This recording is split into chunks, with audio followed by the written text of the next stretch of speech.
নিজের প্রোফাইলকে ঠিক রাখতে গেলে তোমাদের ইনঅ্যাক্টিভ ফ্রেন্ড যেগুলো আছে সেগুলোকে তোমাদের সেটিংয়ে যে খুঁজে বার করে ওগুলোকে আনফলো করতে পারো বা না করতে পারো। ফেসবুক তোমাদের ওই ফ্রেন্ডগুলোকে সাজেস্ট করছে, মানে তোমরা ধরো কোনো পোস্ট করছো, ভিডিও পোস্ট করলে সেই পোস্টগুলো প্রথমে ওদের কাছে যে দিচ্ছে, দিয়ে এবারে ওরা তো কোনো ওই পোস্টে কোনো রিয়াকশান দিচ্ছে না বা লাইকও করছে না বা ভিউ দিচ্ছে না, তখন ফেসবুক ভাবছে যে তোমার ওই ভিডিওটা তোমার কোনো ইয়ে নেই, তোমার মানে কোয়ালিটিফুল নয় এবং ভিডিওটা তোমার রিচ ওখানে ডাউন হয়ে যাচ্ছে এবং এঙ্গেজমেন্টও ডাউন হয়ে যাচ্ছে।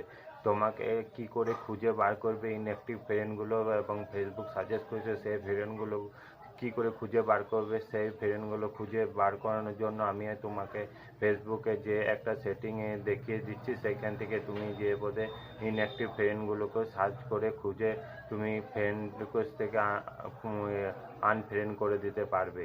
তোমার ফলোয়ার্স কমে যাবে কিন্তু তোমার যে ভিডিওতে পোস্ট করবে সেই ভিডিওর রিচ এঙ্গেজমেন্ট বাড়বে।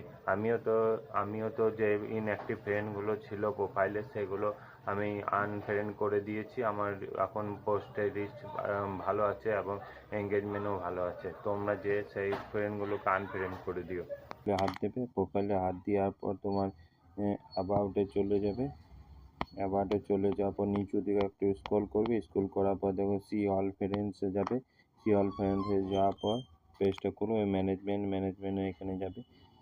ম্যানেজমেন্টের পর দেখো লাস্ট ইন্টারেস্ট উইথ এখানে হাত দেবে। এখানে পর দেখো সি মাল্টিপল ফ্রেন্ডস, দেখো রিভিউ ফর ইয়োর 90 দিনের থেকে ফ্রেন্ডগুলো তোমার পোস্টে কোনো রিয়াকশন নেই এবং অফলাইন হয়ে আছে, সেই ফ্রেন্ডগুলোকে তোমরা দেখে ধরো দেখে তোমাদের চেনাশোনা যদি থাকে সেই ফ্রেন্ডগুলোকে রাখবে, আর না মনে হলে তোমরা আনফ্রেন্ড করে দিতে পারো। এই ফ্রেন্ডগুলো সব ধরো 90 দিন ধরে তোমার ভিডিও